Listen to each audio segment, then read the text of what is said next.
Des de sempre he parlat molt alabant el voluntariat, però no fa gaire em vaig adonar que en sabia ben poc.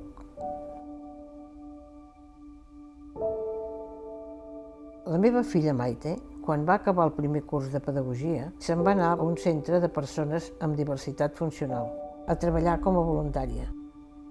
Allà hi va conèixer en Joan, també de Barcelona, i amb el mateix propòsit. Varen tenir 2 fills, en Blai i la Berta.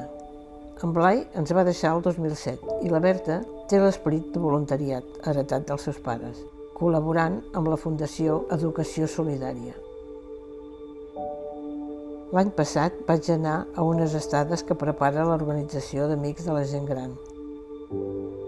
I vivint una setmana amb aquells cuidadors voluntaris és quan em vaig adonar del que significa ser voluntari. Vaig haver-los de dir que aquells dies per a mi varen ser una cura d'humilitat i que han hagut de passar 82 anys per adonar-me'n.